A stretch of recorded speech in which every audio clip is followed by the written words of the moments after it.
दूसरा हमारा गुरु मंडल है पंच गुरु मंडल। आप इसको चाहो लिख सकते हो, या अगर आप मेरे सानिध्य में हो तो आपको सबको पता होना चाहिए, पता है। ये हमारा पंच गुरु मंडल है। जब सन 1990 में जब मैंने पहली बार दीक्षा लेने के बाद अपनी गुरु पूर्णिमा मनाई, सभी गुरुओं को मैं आह्वान कर रहा था 4 बजे ब्रह्म मुहूर्त में। उस समय मेरे आध्यात्मिक गुरु, मेरे दीक्षा गुरु स्वयं मुक्तानंद ने मुझसे कहा, हम लोगों की अर्थात मेरे गुरु मंडल की मेरी पूजा करने से पहले तुझे पंच गुरु मंडल में 5 गुरुओं की पूजा करनी होगी, जिनको इस लेवल तक लाने में उनका बहुत योगदान है। आज मेरी कृपा जो तेरे ऊपर फल रही है उसमें उनका बल लगा हुआ है। मुझे बड़ा आश्चर्य हुआ जब उन्होंने मुझे पंच गुरु मंडल का नाम दिया। मैंने कहा किस किस की मैं पूजा करूं? बोले सबसे पहले बाबा रूपानंद की पूजा कर।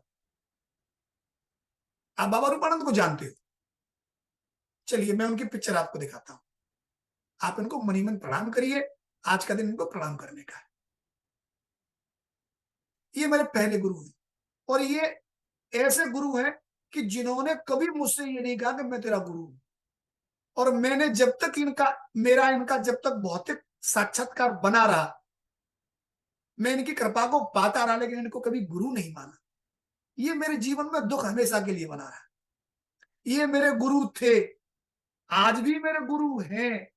इन्होंने मुझे अपने गुरुत्व का दान दिया, अपनी शक्तियों का दान दिया, मेरा संरक्षण किया, मुझे भीतर ही भीतर तैयार करके स्वामी मुक्तानंद के शक्तिपात और आध्यात्मिक ऊर्जा को पचाने के लायक बना दिया। अगर ये मेरे जीवन में नहीं होते तो हो सकता है मैं भी सामान्य साधकों की तरह मुक्तानंद की उस कृपा को नहीं पचा पाता। इनका योगदान बहुत बड़ा है। आज मैं आप लोगों की किसी भी प्रकार से सेवा कर पा रहा हूं, मार्गदर्शन कर पा रहा हूं, तो स्वयं मुक्तानंद का श्रेय तो है ही, लेकिन उससे भी बड़ा श्रेय इनका है। स्वयं मुक्तानंद तो मुझसे कहते हैं कि मैं तेरा गुरु हूं। इन्होंने तो मुझसे ये भी नहीं कहा कि मैं तेरा गुरु। ये तो मुझे सन 90 में स्वयं मुक्तानंद ने बताया कि ये तेरे गुरु हैं। और सन 90 के बाद सन 2004 तक मैं इनके संपर्क में रहा। इतना बताने के बावजूद भी मैं इनको गुरु नहीं मानता था। ये आप मेरी अज्ञानता को समझिए। उसी सन 90 में मुझे बताया कि तेरे दूसरे गुरु संत तुलसीदास हैं, जिन्होंने रामचरितमानस की रचना की, जिन्होंने हनुमान चालीसा की रचना की, जिन्होंने बहुत सारे ग्रंथों का सृजन किया। आज उत्तरी भारत की मानवता इनके इन ग्रंथों के आधार पर अपने आप को सुरक्षित अनुभव करती है। ये मेरे गुरु हैं। इनका गुरुत्व कितना है मैं आपको आज बताता हूं। जब मैं आप लोगों से ये कहता हूं कि 108 हनुमान चालीसा का पाठ करने पर आपकी भी कुंडली शक्ति जाग जाएगी, तो ये इन्हीं की कृपा है। गुरु नानक देव, आप इनको भी जानते हैं।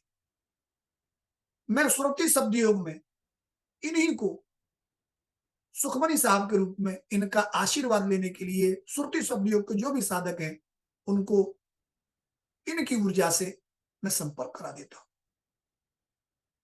इन्हीं की कृपा के कारण सुरती शब्द योग का पारायण सुखपूर्वक सुखमनी साहब के रूप में होता रहता है। और जो भी उसका पाठ करता है उसकी बीमारियां दूर होती हैं, उसके कष्ट दूर होते हैं, असंभव से लगने वाले उसको फल मिलते हैं। संत कबीर, आप इनको प्रणाम करिए। ये भी एक महान संत है। इनके नाम से पंथ है। नानक जी के नाम से तो पूरा संप्रदाय ही बन गया है, धर्म बन गया है, सिख धर्म। उसके पहले गुरु हैं।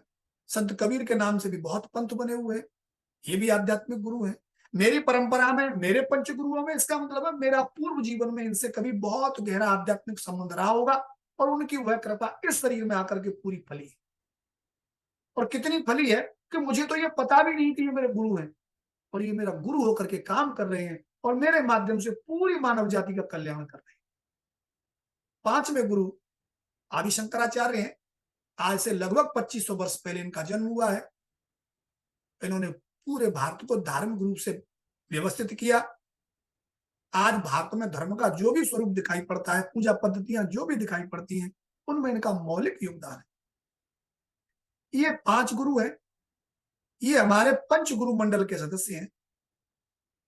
आप 5 को याद रखिए। आपके काम आने वाले हैं। आप चाहें तो उनको नियमित सुबह प्रणाम कर सकते हैं।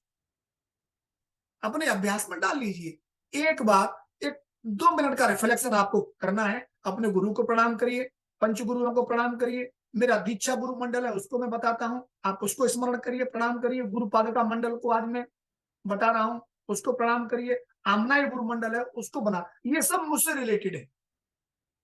आप इन सबको स्मरण करना सीखिए। अपनी प्रार्थना और क्या मान करके करिए। फिर एक बार सावधान होकर के सुनिए, इनको अलग अलग आभूषण मत मान लेना, नहीं तो इनके चक्कर में फंस जाओगे। इन सब का काल का भेद है। इन सब के उत्तरदायित्वों के बहुत सारे भेद हैं। कोई स्वर्ण का आभूषण गले में पहना जाता है, कोई उंगली में पहना जाता है, कोई इस वाली उंगली में पहना जाता है, कोई अंगूठे में पहना जाता है, कोई यहाँ पहना जाता है, कोई यहाँ पहना जाता है, कोई कमर में पहना जाता है, कोई नीचे पहना जाता है। सभी अंग सब में स्वर्ण एक है। आप उस स्वर्ण को ध्यान रखते हुए इस पूरी प्रक्रिया में स्थूल रूप से आपका गुरु ही आपका स्वर्ण है।